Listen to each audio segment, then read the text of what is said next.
astrology and other divinatory arts are not a replacement or substitute for physical or psychiatric health care. If this is an emergency situation or you are in crisis, please do not defer your wellness to readings or horoscopes. Seek situation-appropriate, qualified assistance instead. Blessings and welcome everyone, Nico here, and in this video we are doing another major astrology transit talk all about Uranus retrograde in Taurus, August 24th, 2022 through January 22nd, 2023. Now for those of you who are new to my all-in-one style of discussing these long outer planet retrogrades, remember that if you want to know what area of life is coming into primary focus for each sign, I always have that information in the description bar. I've actually listed every single sign and what area of life is going to be getting the major focus here. However, of course, this is going to be affecting us in all areas of our lives at the same time as well, but that's just where most of the action is going to be for you. Don't forget to check your rising, your ascendant, as well as if you do know what house Uranus rules in your natal chart, because that is going to be coming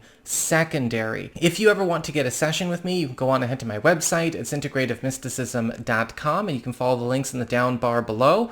Don't forget I've got weekly tarot content that comes out every Saturday, and don't forget to like, share, and subscribe. You know I appreciate it, and of course engagement helps this channel out a lot. So what's going on with this Uranus retrograde? Uranus direct in Taurus has been doing quite a number this last few years when it comes to completely overturning a lot of the structures, the norms, the scripts, and the routines that we had maybe been living with for about the last 70 years. And that is how Uranus works on more of the grander macrocosmic scale. We are also feeling this in our personal lives because Uranus in Taurus is all about trying to get everybody up to date, everybody on the same page, but also encouraging everybody to do life their own way. When we have Uranus direct, the key themes are always invention, revelation, progress,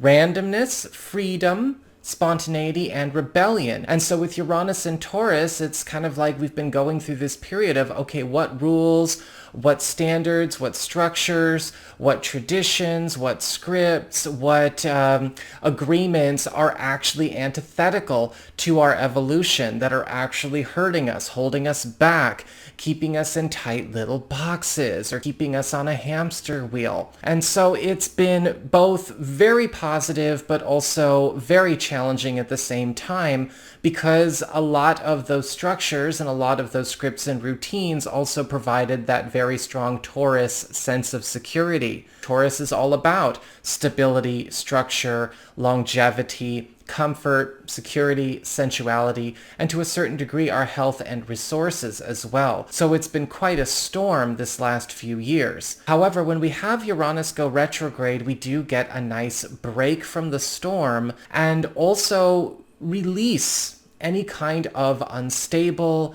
or maybe chaotic or interfering or distracting influences from this area of our life, so that it can be honed and perfected, brought up to date with all of the new lessons and tools and resources and even connections that Uranus has brought to us over the course of this last few years, in order to harmonize and become better connected with it and get to work on prospering. Because Uranus retrograde's key themes are refining and easing progress. We're not going backwards, we're not stopping it, but we're bringing in more ease and more grace so that things aren't as jarring. Still a focus on freedom as well, but it's freedom from liabilities that slow down our growth. And we're going to talk a lot about that as we go into the video. There's rearrangement or reorganization of a lot of growth strategies here. There's quietude, there's peace, and this is going to take a lot of the random, spontaneous, and maybe more disorganized energies of Uranus out of our lives for a while, so that we can, of course, work our heads around everything we're supposed to do, as well as clean the space so that a lot of cool new resources, new wealth, new abundance, and new projects and new paths can finally get settled and set without a lot of interference from things falling apart, because Uranus is going to do that anyway, people freaking out, people making it difficult to have nice things because of whatever's going on in their world, right? Unstable and chaotic elements in that sense. We have new stability and support that is coming in and getting grounded. So it's not that Uranus retrograde is going to bring all of this progress to a halt. It's not going to necessarily feel almost like this area of your life is going to sleep, but it's about, okay, we've done a lot of the demolition and now it's time to get to work on building the new model. It's time to get this new abundance, these new resources and new tools to work.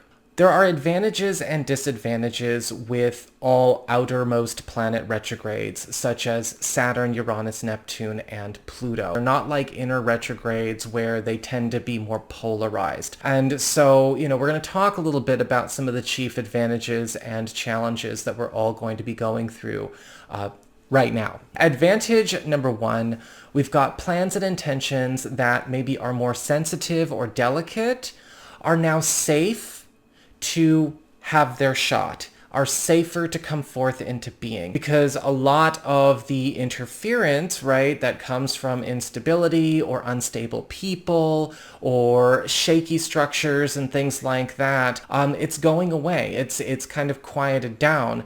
And so we are therefore supported in growth with maybe new projects, new businesses, new relationships that were too sensitive or too delicate to be brought forth into being during the Uranus direct storminess. We have challenges that come, however, in the form of automatic shifts or maybe certain channels, certain patterns that maybe we've taken for granted starting to fail. Things that we always counted on, things that we did take for granted are going to come into our awareness now, because there's no automatic return. There's no automatic reward. There's no automatic growth.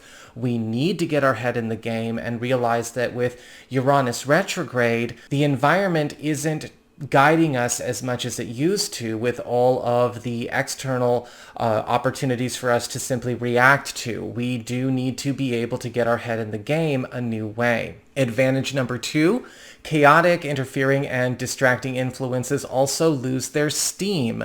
So it's not just that we are having our more sensitive or more delicate projects, things that need a little bit more TLC getting backed up, but we have situations where maybe organizations or rules or people that have been the chaotic, interfering, or prone to being chaotic, prone to interfering, prone to distracting, prone to destabilizing, losing their power, losing their influence, losing what they can use to create more chaos and more distraction.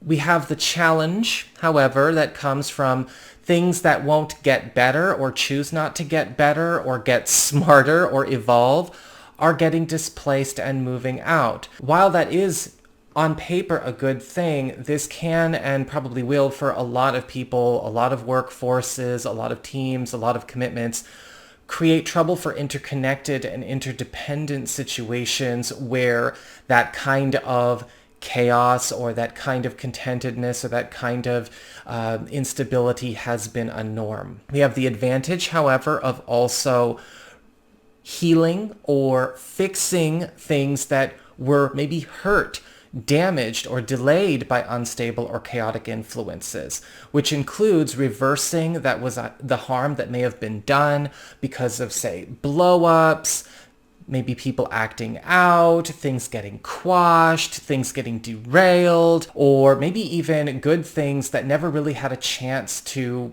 see their virtue.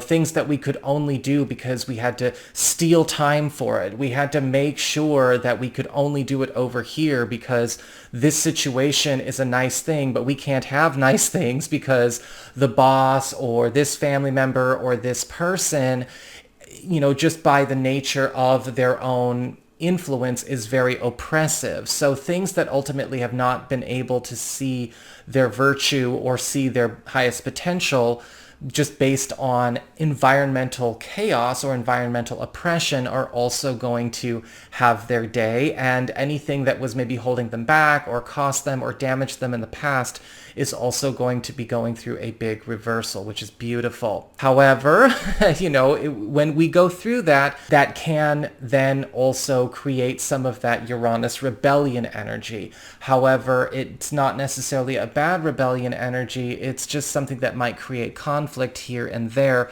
especially if you're dealing with situations or maybe established structures or agreements that are not accommodating, or maybe even are trying to sabotage, block, or somehow maybe turn aside or sway, or perhaps throw off course something that could be a good thing. Now, the good news is Uranus retrograde is working against those people and against those influences and against those accounts and agreements as well, but that may still spark some scrimmages and some duels and some sparring here and there. That being said, Uranus retrograde is one of the best retrogrades we can have.